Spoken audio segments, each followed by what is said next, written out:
Hello and welcome back. So we are continuing our tutorials and we'll continue with the modeling. So I've modeled the ground floor and I'm going to proceed to the first floor. To start the first floor, I'm going to double click to go to the first floor. It's reminding me to save. I'll click save. Now for me to start working on the first floor, I need an underlay of the ground floor to see where the ground floor is. To do that in Revit, what you do is you go to Underlay. Make sure nothing is selected. Go to Underlay and set it to ground floor so that you can see the outline of the floor below. So ground floor, you see the top range is first floor and the orientation is to look down because we're up, so we are looking down. You can actually see an underlay of the floor above you and of the floor beneath you in Revit. So after I've done this, the next thing I'll do will be to create my floor. I've made a sketch of how the first floor will be. So I'm trying to model as if I'm building. So the first floor, I'll go to architecture, go to floor, select architectural floor. Under properties, make sure I'm selecting the type of floor, 150 mm floor. I want to use 200 mm floor here. So I'll click on edit, duplicate this existing floor. I'll just change this to 200 mm here, the 150 mm. So I'm renaming it to a 200 mm floor. Then under construction, go to structure, click on edit, change this thickness to 200 mm. It's important to always duplicate before changing it. I'll click on OK and then I'll come back in. So I'll make sure the floor is at 200 level. There is no offset from the height. There are many ways to draw a floor, but I'm going to use the peak line because I have some cantilevers on this floor. So I'll click on this peak line and then I'll go ahead to draw the floor on the first floor. So I'll start from this point.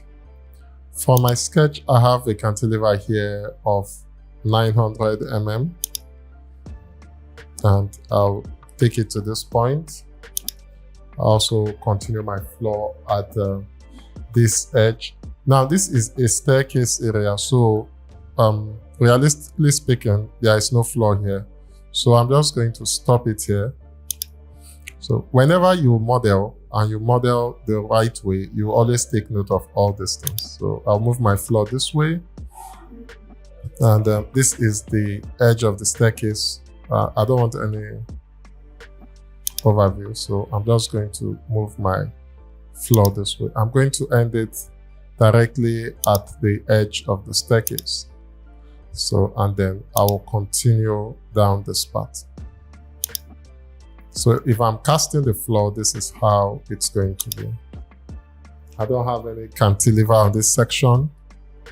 So I intend to have a void over this section on the first floor, but I also intend to have like a 1.5, 1.8 meter offset here. So I'm just going to draw this line, delete this one, and then continue the wall here, the floor. The most important thing here is that you are modeling as if you are building. So that's why I'm following the order of creating a floor the first time I get to my first floor level, because that's the first thing you do. You cast your floor slab. So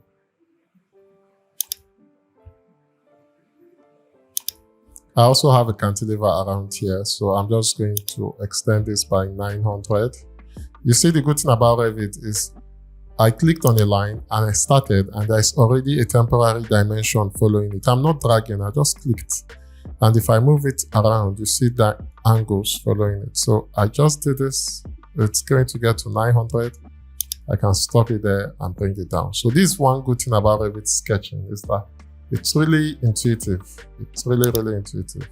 So I've been able to do all this, sketch my floor properly and making sure I go over the staircase area. Once that is done, you click finish. It will always ask you if you are to attach the walls to the base of the floor, and I will click on attach because that's what happens. It will inform me that these ones did not attach, and understandably so, because there is no floor around it. So I'll click on detach targets. That's for these two areas. If I click on the 3D icon button here to go to the 3D, so you'll see the differences between one that is attached and one that is not. I made an adjustment here to the size of this, so I want to correct this. I'll click on the align tool, select this face as the destination, and select this wall, and it's going to be aligned. So I wanted to explain to you floors that attach, walls that attach to floor end beneath the floor, like you can see this now. This is how construction works. When your wall gets to the first floor, it stops, and then we have a floor slab on the wall, then the first floor wall continues. So this particular wall does not attach to the floor, and the reason is simple. It's because there is no floor here to attach to. I'm going to have to split this wall onto ground floor to allow this one not to be attached. So I'll go to the ground floor with the wall selected. I'll select the split element icon. The shortcut is SL. This is it here. And then I'll come to the edge, the outer edge. There is some kind of snap tool there close to it, whichever side you put. But just once you snap it, you can now come here, select this wall, click detach, and select this floor, and this occurs. If you want to be very precise, about the joinery, we can just drag this one out a little bit, have these two join perfectly, and then use the align tool to align this to this face. So something of this nature, so that when you go back, you can see a perfect and neat join this way. So I've created the floor, and the next thing I'm going to do is to, I also have to do the same thing I did here for this ones. So, but I'm just going to leave them and continue. When I'm done with my elevation, I'll continue with that. So I'm on the first floor. I'm having to design an 8-bedroom duplex. I have 3 bedrooms on the ground floor. If you zoom in here, you can see 1, 2, 3 bedrooms. So I'm trying to recreate these 3 bedrooms I have on the ground floor again on the first floor. And let's do that. I can decide to click on the wall and start sketching over it, or I can decide to copy the walls on the ground floor and move it up to the first floor. Since I've showed you how to sketch wall, let's do copied walls. So I'll go to the ground floor, select all these walls. I'm on the ground floor, remember. Use the filter button here, click on filter, and I'll select check none. I just want to copy only walls. So I'll select walls. In some cases, I might also want to copy doors because some of the doors are important to me. So I'll select doors, that as well. I'll click OK. I'll go to the clipboard, under clipboard. Okay, just beside the clipboard button, you see this copy to clipboard. So I'll click on it. It's also Ctrl C if you don't want to use the clipboard. Then I'll go to the first floor, make sure it's not selected. And then I'll go to the clipboard, under paste, click the down arrow and say paste aligned to current view. So I'm on first floor and it's going to paste it on first floor. Once that is done, just to be careful, what I'm going to do is this. I'm going to use the filter, just uncheck the doors first, while only the walls. I want to check if the base constraint and the top constraints are exactly where I want them. So if you come here under constraints, the base constraint is first floor, good. The top constraint is the roof level, good. The top offset is 500, wrong. So I want to set this to 0. So I'll select that digit and type 0 and press enter. And you can see it's at 0 now. So I know exactly where my wall height is. And then I can click OK. I know that the door is exactly on the ground level floor. I can go ahead to delete some of the things I don't need that I've copied to the first floor. I don't need this wall. I don't need this wall. I don't need this wall. I'm going to leave this wall to find out very soon. So you can see there are walls beneath the staircase faded on the ground floor, and there are walls now on the first floor that are copied. I'll go ahead to start working.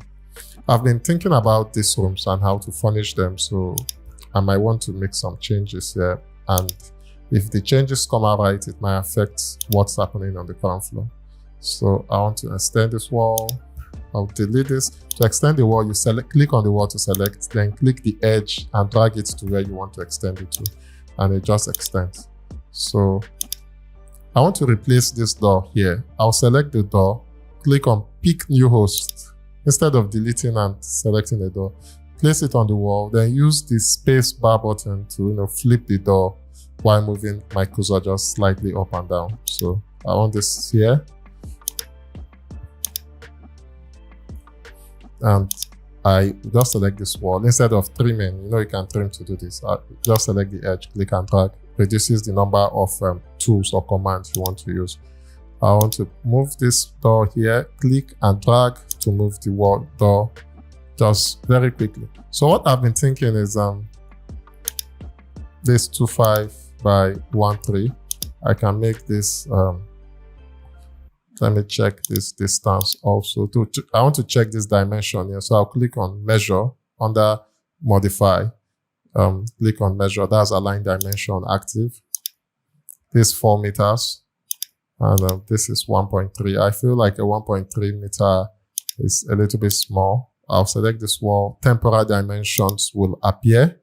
When they appear, I can click once on it to edit it. I'll change this to, let's say, 1.5. Let me see. And I want to check the size of this again. 3.8 by 4.17. That's a fair size for a room. So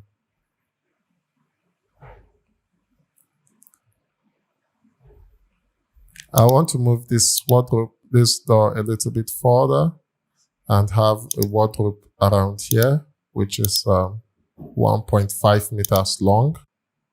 Okay, I'm still trying to figure out the best position for my wardrobe. If I have more space here, I might be considering here. This is 1.6 meters. Okay.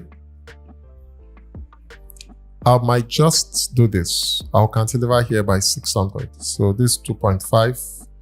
Like I said, whenever you click on a wall, a temporary dimension appears. So I'll click on this and change it to 3.1. So I just cantilever the first floor a little bit to the back. So this will give me enough space. I don't want to cantilever the whole walls. This will require me to edit my floor slab. So definitely. But for now, I don't want to cantilever the whole wall. I'll select this wall, type CS on the keyboard, which means to create similar, and draw a new wall here. And then I want to take off this wall. I'll use the split shortcut, which is SL on my keyboard. This split icon will appear. I will select this to demarcate the two walls. I'll type TR on my keyboard, which is to trim, and click these two walls and these two walls. So I've done this, and I'll go ahead to edit the floor. I'll double click to edit the floor that has been created already. I'll use the sketch liner to now adjust this to the edge of the floor. Sorry, I was sketching it on the inside instead of on the outside, like this. Like this. Then I'll go this way and this way. Okay, now I think it needs to go straight. It doesn't make sense stopping here. So I'll use the trim icon, TR on my keyboard, to trim these lines to make sure they are one continuous line. It's giving me a warning that lines overlap. So I think there are two lines overlapping here. That's why this is showing this way. I'll select this and delete. Then I'll just select over this line, not the whole thing, to see if I can get where the lines overlap. So this is where it is. So I'll delete it. So after doing this, I'll click Finish Sketch. It's giving me an error that line cannot intersect, and it will highlight it here so you can see it here. I'll click Continue Sketching, then I'll come to delete this line and click Finish Sketch. It will ask me to attach. Of course, I want it to attach. So it will rename this again, I'll be like, yes, detach targets, and you know, it happens again this way. So we can see what we have already in first floor. I've made some corrections to my outline on the first floor. I might consider doing that on the ground floor a little bit. So what this has done for me is that it has given me a slight leverage to make my toilet, let's say 1/8, and then I might be able to make this, let's say 2/4. It has just given me some distance here also to move this way and have a slightly better space for my wardrobe. Now, I might be considering doing the same thing, making a bigger toilet on the ground floor. I'm just going to measure this. That would have given me a space of 3.5 on the ground floor. So I will see what I can do when I get to the ground floor, but for now, let's continue. Don't forget the underlay is on. If I want to turn it off, let's say while I'm working on the first floor, I'll just come to the underlay, under the underlay here, click on the ground floor and select none. And you can see the underlay is gone. If I come here under this icon, click on it, the graphics button, and put it on shaded, my walls will be shaded while working. So this is just to give you enough contrast to appreciate what I'm doing. I want to change this door here. So I'll select this door. I'll say pick new host. And I have this access into this door from this point. And for this particular door, I might bring it down to this point.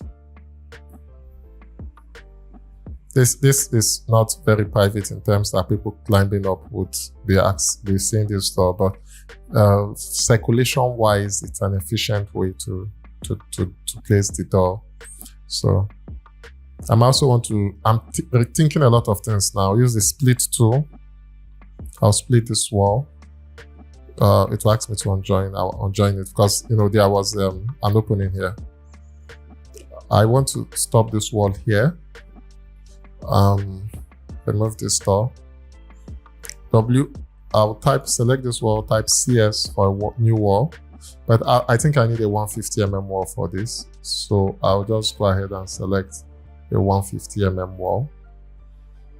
So what I want to do is, I want to put the wardrobe for this room somewhere here. So it's closer to the toilet to make all the circulation in this room somewhere around here. So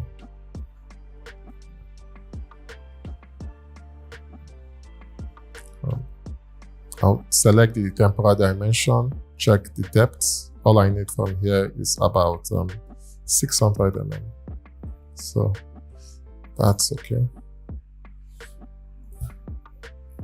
Then we can still leave this space here for the box room. So select this door, type CS to copy something similar. And I can have the door to the box room here or here, whichever one. That's okay with me. So I've been trying to just sort of design the rooms with the thought process of how the wardrobes will be positioned and stuff like that in mind. This particular toilet is 1.470, it's okay. 2.5, it's okay. I can have the wardrobe wall somewhere around here. I'll select this wall, CS to create a wall like it. And 600mm depth for the wardrobe. So I think this is good to have a wardrobe here, a wardrobe here.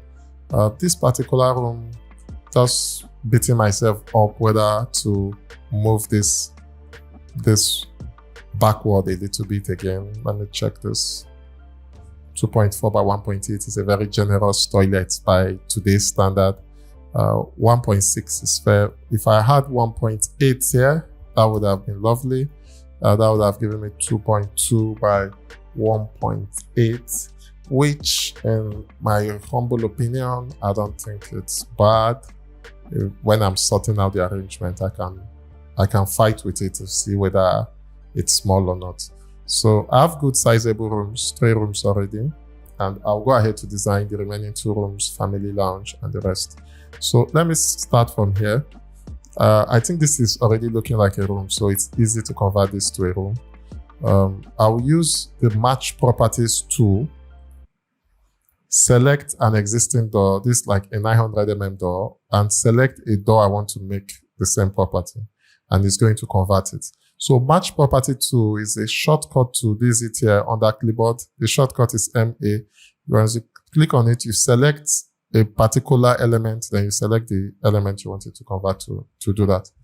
So we can have this store be a toilet. Let's just check the size quickly. This is 2.8 by 1.5. That's fair enough. Even this 2.8, we can reduce it to, let's say, 2.4, 2.5. So the toilet is not too long. So, this is I'll raise this door up a little bit so I can have wardrobe somewhere around here. So,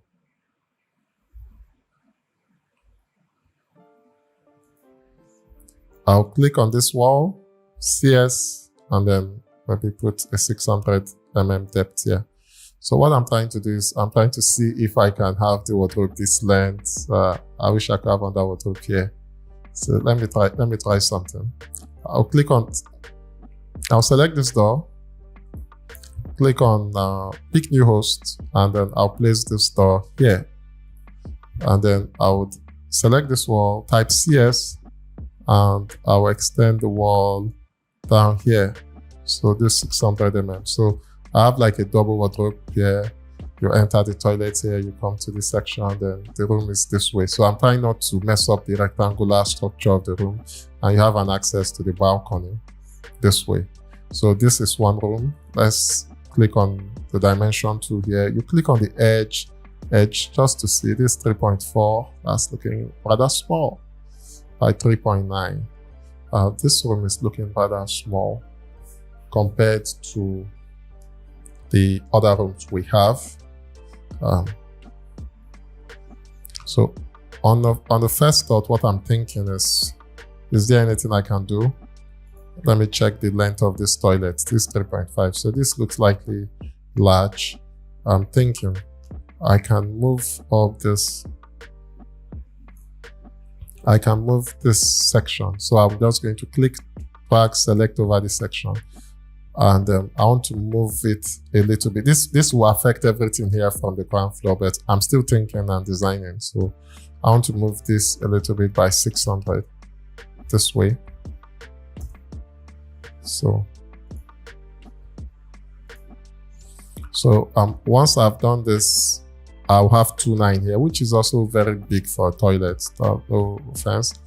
This 4 meters now by 3.9. So this is very good, almost 4 by 4 meters. So it's a very big room. So part of my brief was that the rooms should be sizable and the rooms on the first floor should have balconies. So which I've been able to achieve here. So you see that even if you have a sketch, as you work on Revit, you are being creative. You keep iterating. And I'm just showing you all the whole work process so that you appreciate how work in Revit is carried out. So it's not so much of a straightforward process. You know, even after you solve some things on your ground floor, you can still come to your first floor and so. So I've sorted out 4 rooms. 1, 2, 3, 4 of almost the same size, good layout, good toilet spaces. Maybe this guy has a small toilet, but nevertheless, it will fit in. So good toilet spaces and all. So let's come to the 5th room. So I'm thinking of having the 5th room here, and I'm thinking of making it sort of like the master's bedroom, like the biggest room in the house. So the most senior person can stay there. I'll select the wall, I'll type CS. You see, they're asking me to save, I'll save. You see, it's been a while that I went to click on wall. Once I've had wall in my view, I'll just select it and type CS. So you don't need to always go back to click on walls while working. So I'm going to just draw this space like this and reduce, click this wall, reduce it. I also rarely use trim, except it's really complex, but I normally click and drag back most times. I don't have time to start typing the keyboard and stuff like that. So I want to use the living room and dining, both spaces for the living, master bedroom and toilet space. So this also equally when designing duplexes that doesn't have double volume. You should always use the living room and dining space or thereabout for the biggest rooms because they will just align perfectly. So I had a toilet around this staircase underneath this section in the ground floor. So the easiest thing to do will be to position another toilet closer to it. This will help with plumbing works most times, you know. So I want to make this the biggest toilet, 2 by 4 meters, very generous toilet. And then after that, I want to put the access door into the space, which I'll put around here. You are free to even use a bigger door, let's say a 1.2 mm door. Once you position the door, you can start clicking away to know which section, which side the door will face. So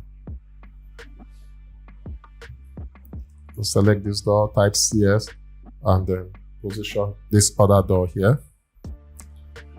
And then the next thing will be the wardrobe section. Like I said, it's part of the brief that every room will have a BQ. So what I want to do is to have a wardrobe section facing the entrance door, and beside it to have a BQ, the balcony. So this is about 2.9. If I have 600 here, I'll take this depth back to 600. Good. I'm using, sorry I didn't specify this, I'm using lines to draw this, and the shortcut for lines is DL. So when you type DL on your keyboard, you start to draw detail lines, as it's called. I'll select to delete. For you to draw it normally, you go to annotate, and then you look for detail. Under detail, you see detail lines. So I use it here by clicking it and then sketching the lines. So I'm just using this to, you know, get out the edge of my proposed wardrobe. So, and then I've drawn this wall here with quite big balcony too. And the depth of this wall, if I select this, the temporal dimension is showing me 4370, which is not bad at all. I don't need this door. And I know for certain that this depth is 5.3. I can reduce these 2 walls because they are still sitting on the slab to 150 mm wall. So I select them. I can come here and start looking for 150 block white, or like I said, you can just click on match properties, select the wall, and then apply them to it. It's not looking good to me. I might just leave it, Ctrl Z to leave it there. So this will be the balcony. I'll select this door, CS. I'll place my door from the bedroom here. So if you want to use the balcony, you come out this way. So I've been able to kind of arrange 5 bedrooms, thinking about the wardrobe, subconsciously also thinking about the position of the bed head, because once you have a good square space, yeah, it makes positioning your bed head, TV wall, much more easier. So, and the 5 rooms are going to have balconies. I want to extend this wall here to divide these 2 balconies. There's a balcony here, there's one here for some form of privacy.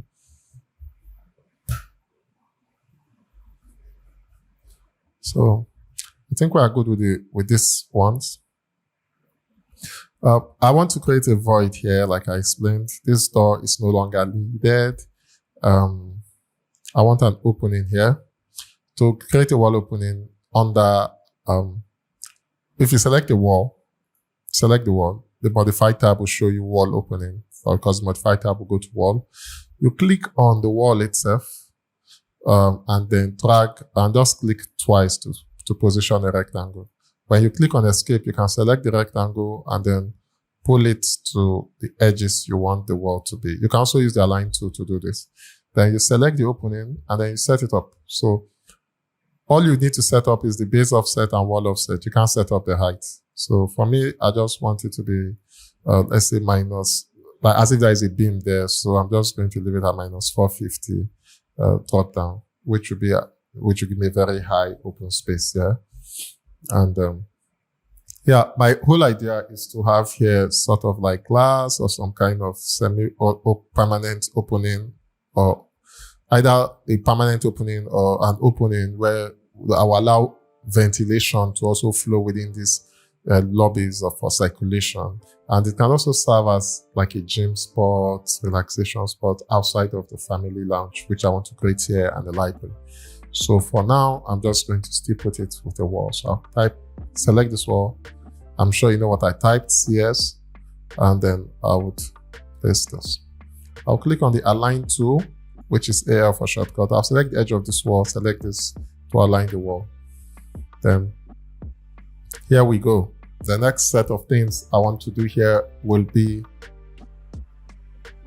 the library and a small launch, maybe launch also in the first floor. So I'll take this off.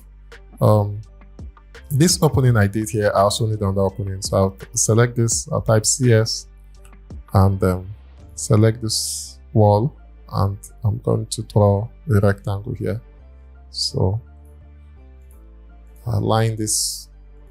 Basically, it gives me the width of the opening, which is 1145. And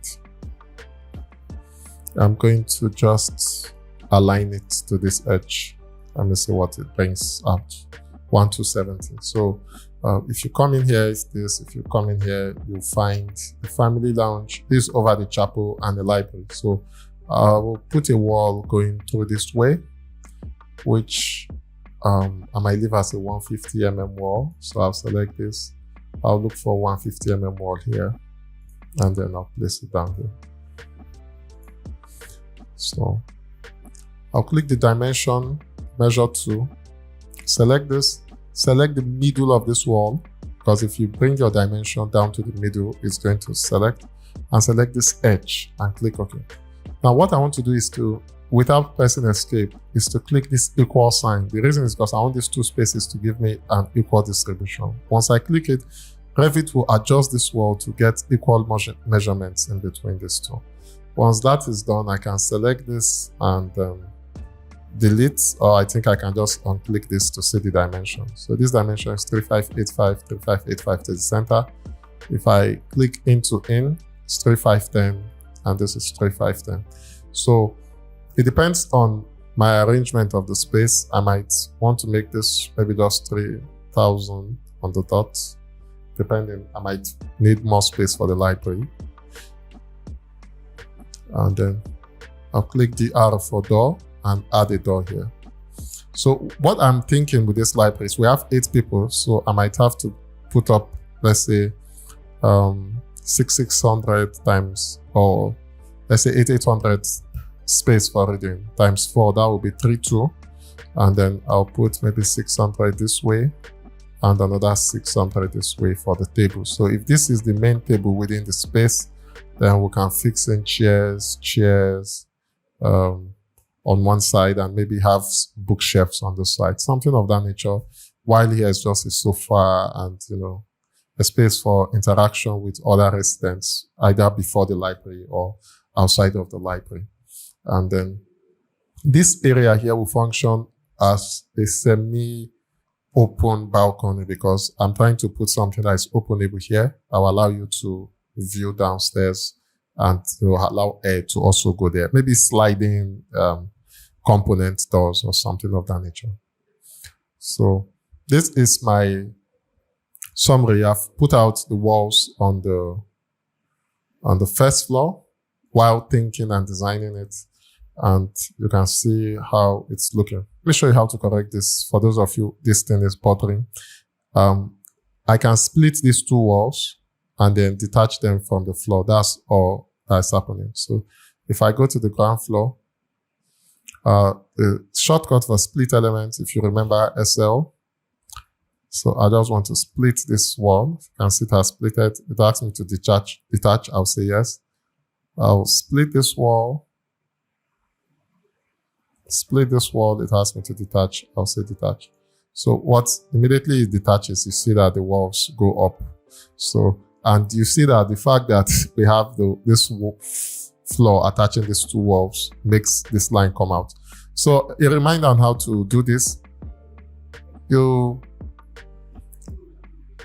You'd select join tool, make sure multiple join is checked, select the floor, and then go ahead to select all the walls around it, both the walls above it and the walls beneath it.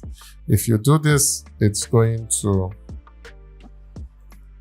it's going to wipe away the lines for you. So you wouldn't need to worry about that.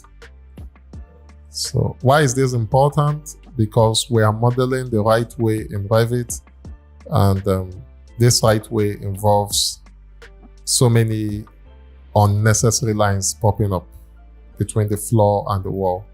So this multiple join tool is helping me to resolve that. One key thing about this, like I would say, is that the materials are always the same. The materials between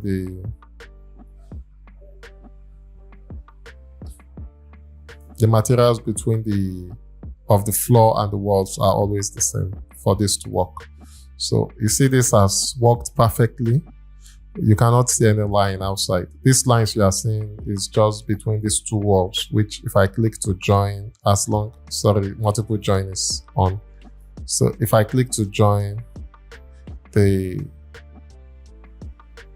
I can uncheck multiple join now because I don't want multiple join. So these other lines disappear, and I can also do that here. Once I click join, this other lines also disappears.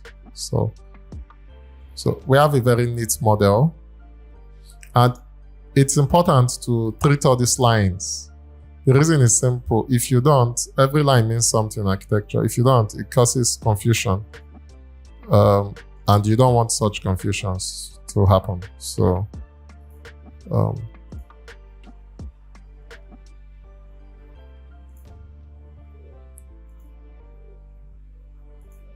okay.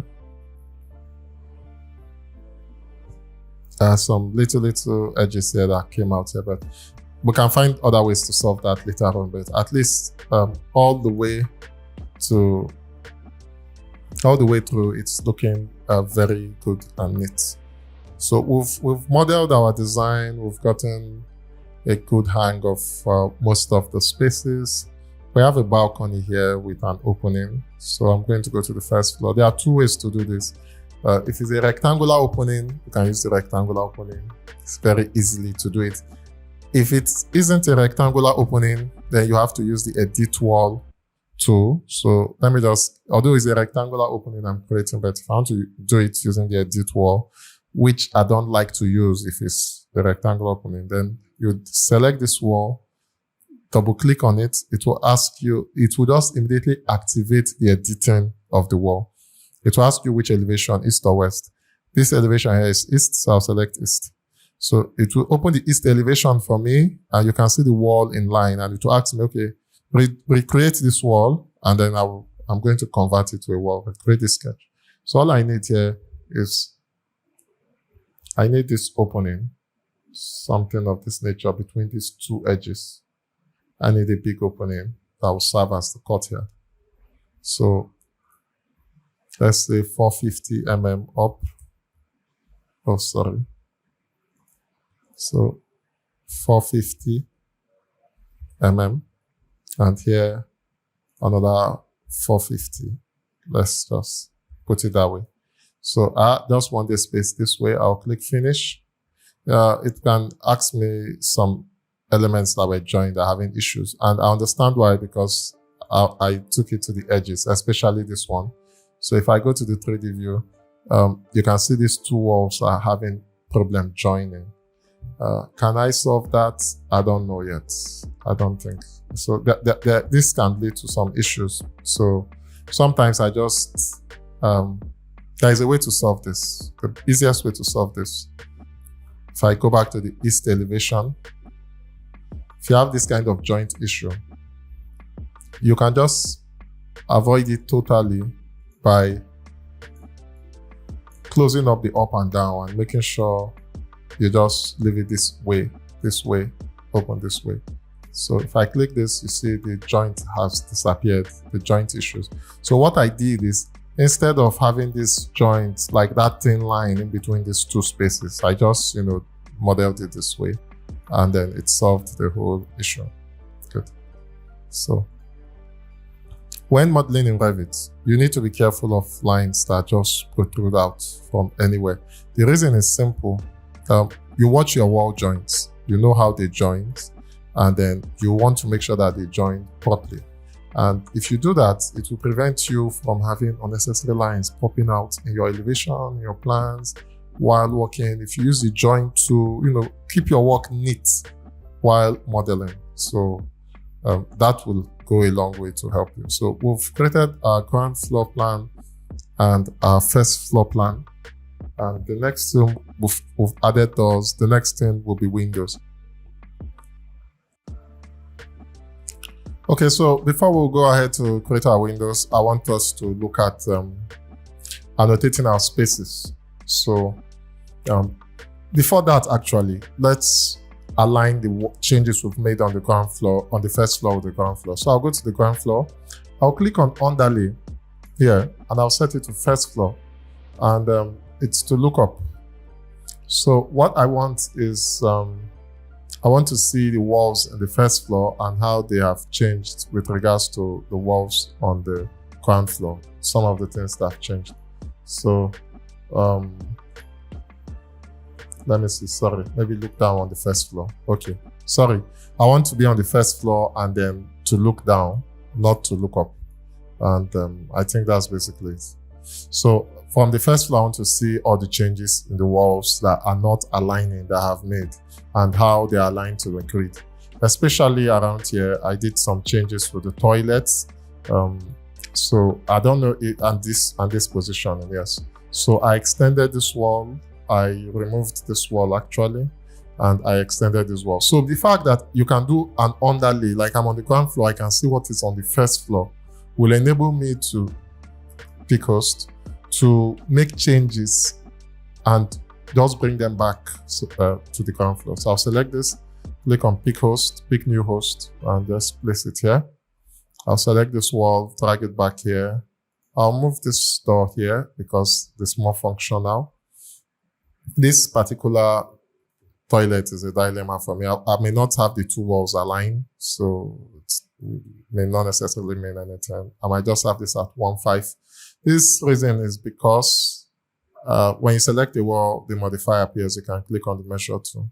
This reason because I really would not want anything less than, let's say, 3.6, 3.7 as the weight of any of my rooms. So I'm just going to have this at 1.5, which is a fair size for a toilet, to be honest. We'll have the wardrobe here, like in the first floor. I'll select this wall, CS to create similar, and I'll place this wall here. Now, like I said, while creating similar, you always want to ensure the heights are properly done. I made some changes here. Select this wall, pick new host. I'll place this wall here. I had to split this wall, if I remember correctly. Use the trim, TR, to trim. Use this other trim that to end the trim here. I'll select this wall, the 150 mm wall, CS, and to create similar, I'm going to do this. Here's the wardrobe section. I think there's something I need to do with these stairs. Well, I didn't see it initially, but this space cannot work in real life. So these two stairs will have to, this other stair here will have to be longer to the point of almost touching the other stair. So I don't think if the two lines touch, Revit will close, but I'll bring them as close as I can to allow for this so that there is no space at the edge of this wall. So, and then I made some changes here. Yes, I did select all this wall, and then I did move them. I can just click and drag horizontally till the two walls align, and voila, I'll get everything I need. Of course, like I say, you need to double click to edit your stair and drag it to this point. So all these other things, you can use the align tool to align this together. You can also use the align tool, click this as the destination point, click this to align it together. And yes, we can still change the door of this place here. Pick new host to be this way. So with the experience I had working with the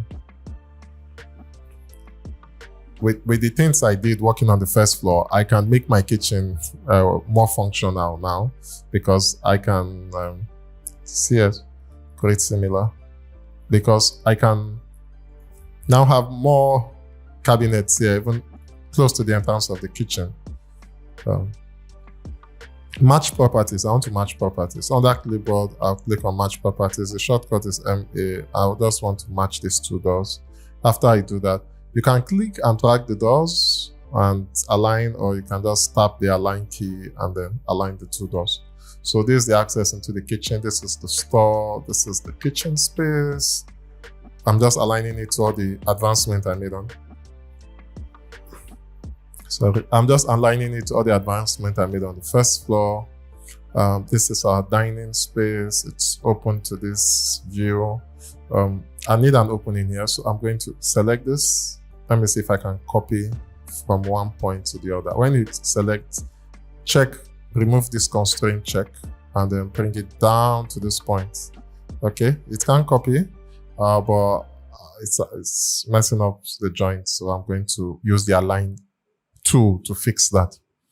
I can also use the align tool to fix this, to make sure that the walls don't get into the way of each other. So we have an access here into the chapel. We have an access here into the chapel from inside. We have an access here into the main building, the living areas. I might want to move this door somewhere as close as I can to this point, so that once you come in here, you can move out without jeopardizing the functionality of this living room space here. So yeah, that's for that. So I think I've done my best with aligning majority of the spaces from the ground floor and the first floor. These are cantilevers, so this is very good. And there is an advantage to this. For example, let me say you are designing and you've done this. You can now click on lines to use to represent these cantilevers on the ground floor. There are two types of lines so we have the detail lines and the model lines. The detail lines only show in one view in 2 dimensions. The model lines show in all the views. For now, I'm just going to use the detail lines as to indicate overhead. So under Annotate, you go to Detail Line. You can select the type of line you want. Here, I have different line types in this template, but I'm just going to leave it with the overhead lines, I guess. So I'll select overhead line, and then I'm just going to draw this way. So overhead lines are used to show lines that are above the particular view, in terms of either we have it as a balcony or we have it as a ceiling protrusion or stuff like that. So that's what I've done. Hidden lines are used to show lines that are below that particular view. So this may or may not be an overhead line, but it's not necessary to indicate all those spaces. Now, this is also an overhead line because there is a cantilever that comes out to this point on the first floor. So I think basically I've represented that as much as I can. And then I will now go ahead to annotate my space. So after doing all this, I'll just come here and say none. So we'll now begin the annotation of the spaces before we start working on the windows, because it's important. So I'm going to name my spaces.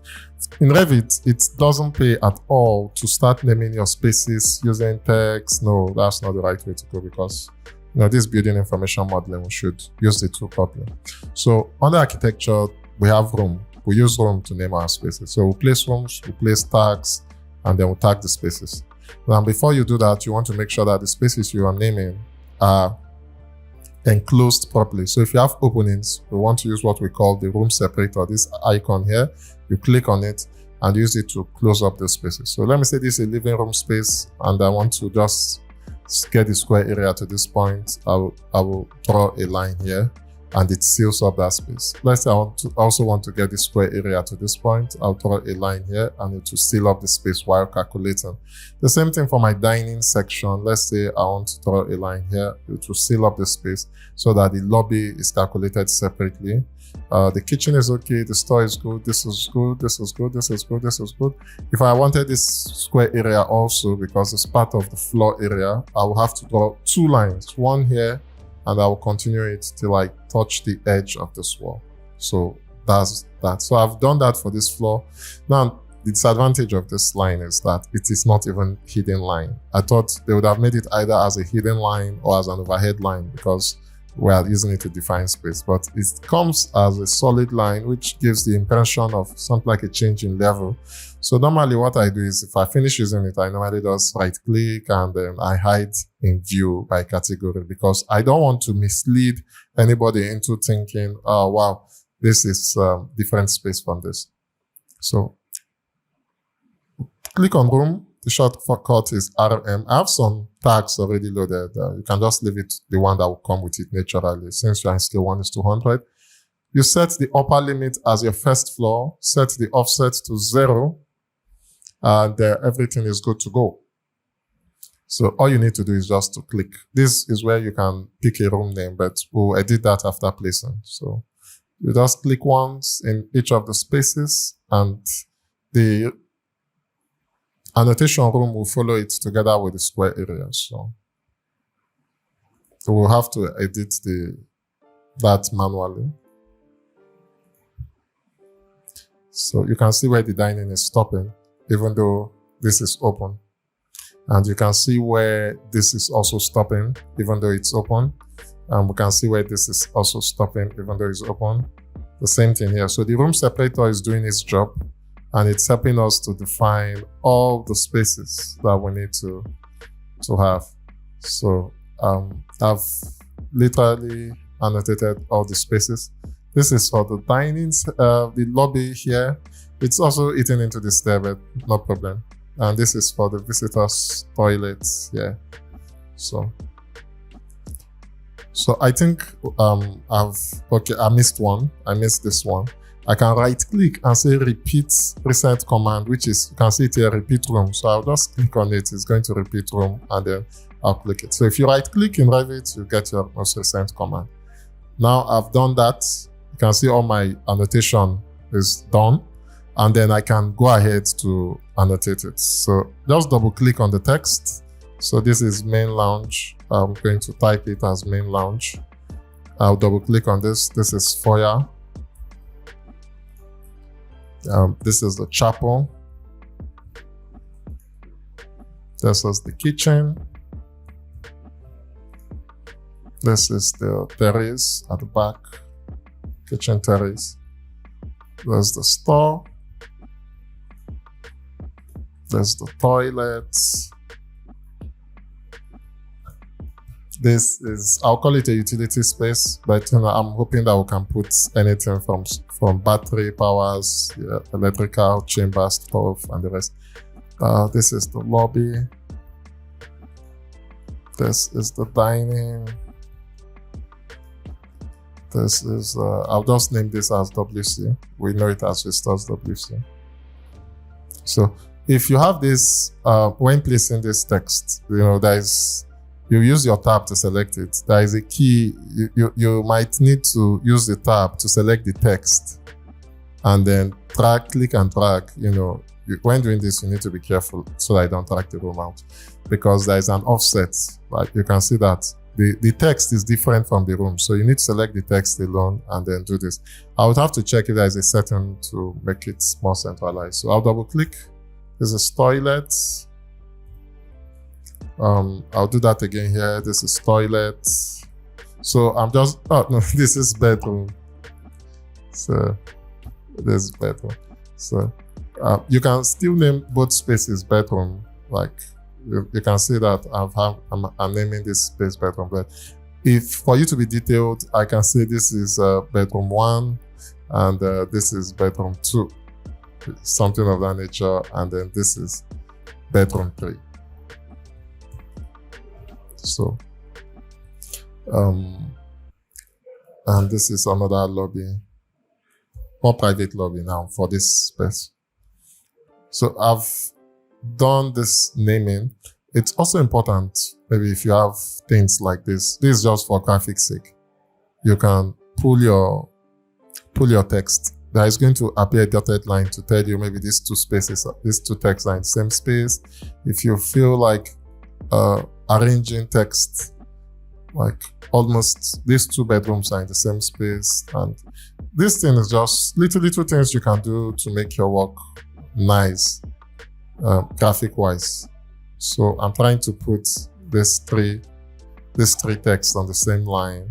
I can adjust it the same way. The ones that can fit in should fit in. The ones that can't fit in, there's no problem. But there should be some element of planning or centralization to your text. So you see, I have these three texts on the same line.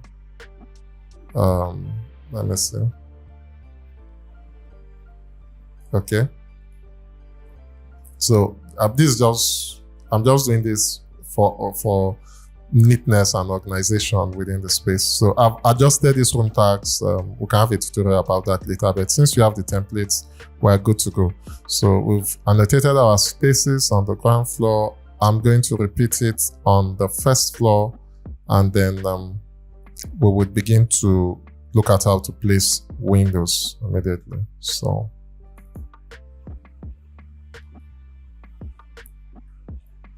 the first thing I want to do, in case you didn't follow up, I'll be slightly faster here. Select the room separator and then begin to add the spaces. Here is a void, so I don't need to worry about this. I've done a room separator here in the past, before I came to this view.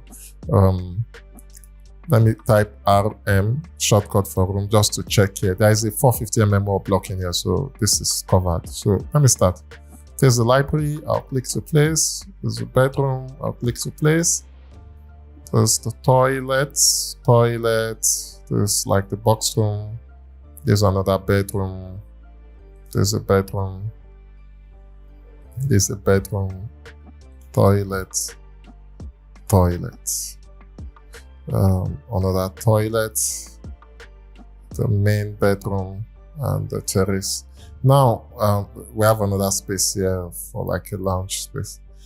Now, we have spaces around here that are balconies that I might necessarily I should indicate. So if I must indicate these spaces, I would have to draw a room separator line at the edges here to be able to attach the square area to it. And it's not a bad thing because they are still part of the floor. And if somebody wants to have an idea of the total floor area, to a certain degree, you can just select the floor to do that. But if you want to have an idea of the floor area of that particular space, let's say for tiling, it's not a bad idea at all. So what do? I'll click on the room separator and bring out those lines. So here I can just run a straight line to this point and one to this point, press escape. I can run another straight line from here to this point, then to this point. So I've done that, and then I can click on RM, which is the shortcut for room, and go ahead to place them. So I've annotated it, and then I'll go right ahead to change the text. I missed one space here. Right click, present command room, and then you click on it. So I'll go ahead to change the text. You already know what to do just by double clicking, and then we'll continue. So I'm trying to keep these videos 1 hour long. In the next one, we'll start by placing windows and then designing our elevation. Thanks for watching. I'll catch you in the next video. Like, share, subscribe. Peace.